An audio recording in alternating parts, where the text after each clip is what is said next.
I'm blue, I've been deed, I've been died, I've been deed, I've been died, I've been deed, I've been died. Coucou tout le monde! Pour commencer, je vous invite à vous abonner et à activer les notifications si vous souhaitez recevoir directement une alerte lorsque je publie une nouvelle vidéo. Je pense qu'il est très important que je fasse cette vidéo étant donné qu'il y a parfois une recrudescence d'abandon et ou également des lâchers parfois de calopsites dans la nature. On ne se rend pas forcément compte de tout ce que peut impliquer l'adoption de 2 calopsites. Cette vidéo est aussi valable pour tout animal, surtout les perruches, à adopter, et peut donc s'appliquer à pas mal d'espèces. J'ai commencé par parler des coûts et des contraintes. Je vous mettrai dans le petit i d'information et également en barre d'infos un lien vers la vidéo qui concerne les coûts, donc la cage, la nourriture, les coûts d'adoption, d'entretien, pour que vous vous rendiez compte déjà si financièrement il vous sera possible d'assumer vos oiseaux.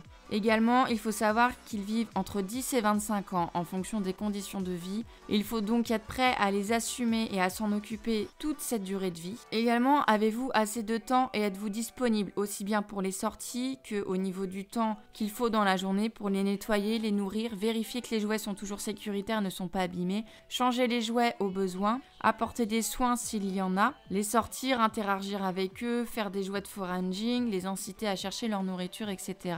Avez-vous un vétérinaire aviaire proche de chez vous ? Il est très important parce qu'ils sont spécialisés. Avez-vous aussi une personne qui sera capable de les garder lors de vos départs en vacances et qui ne vous fera jamais faux bond. Donc vous allez avoir des coques de graines qui vont salir rapidement autour de la cage. Il ne faudra jamais mettre de plastique autour de la cage pour éviter que ces coques de graines tombent sous risque d'indigestion. Il faut également, comme j'avais dit précédemment, avoir le temps de s'en occuper et de les sortir. Vous pouvez vous retrouver avec des fientes vraiment partout, des meubles grugés, des affaires abîmées si jamais les pièces ne sont pas sécurisées. Les calopsites ne peuvent pas se retenir, elles n'ont pas de sphincter. Les forcer à se retenir peut engendrer de graves problèmes de santé. Avez-vous également une place adaptée pour la cage, sachant que la cage peut être très imposante de par les dimensions minimum qui sont obligatoires? Êtes-vous prêt à enlever des meubles ou les déplacer ou changer votre aménagement de manière à avoir une cage aux bonnes dimensions et dans un endroit correct pour vos calots, sachant qu'il ne faut pas que ce soit trop près de la fenêtre pour éviter les courants d'air, mais pas trop près non plus d'un radiateur pour éviter les changements de température. Est-ce que quelqu'un dans votre famille qui vit sous votre toit n'est pas allergique aux plumes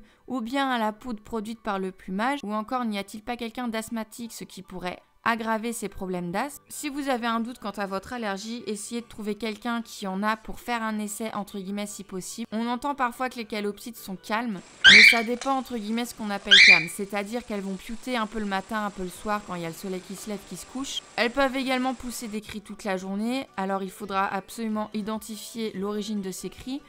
Une calopsite seule, qui ne doit pas l'être, je le rappelle, ce sont des animaux grégaires, criera à longueur de journée pour attirer l'attention.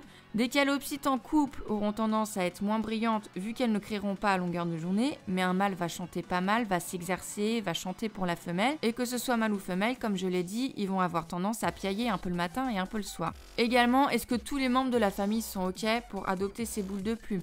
Qui va s'en occuper en cas d'immobilisation ou de problème pour la personne qui est censée s'en occuper? Est-ce qu'un autre membre de la famille sera prêt à s'en occuper, à les gérer le temps que la personne habituelle soit rétablie? Nous voyons de plus en plus d'EAM ou même d'autres perruches ou d'autres espèces qui sont volontairement relâchées dehors car les personnes ne peuvent plus s'en occuper ou ne les supportent plus de par leurs cris. Les EAM sont très gentils au début, mais au bout d'un an, ils vont tendance à avoir leurs hormones qui les titillent et donc devenir agressifs, plus distants, etc. C'est aussi pour ça que je déconseille les EAM, parce qu'au début c'est tout beau, tout rose. Donc déjà c'est une pratique qui consiste à arracher des bébés à leurs parents qui sont aptes à s'en occuper. Et surtout, au bout d'un an, on voit généralement l'envers du décor, c'est-à-dire qu'en ce moment, il y a une recrudescence d'oiseaux à vendre et la plupart du temps, vous verrez que ce sont des EAM qui ont été isolés et qui finissent par devenir agressifs parce qu'ils ont les hormones qui travaillent. Si pour toutes les conditions que j'ai citées précédemment, vous avez des solutions, vous êtes prêt à faire des concessions pour répondre au mieux aux besoins de vos perruches, je vous souhaite vraiment de rentrer dans ce monde qui est la passion des calopsites. Je ne regrette en aucun cas d'avoir découvert cette espèce.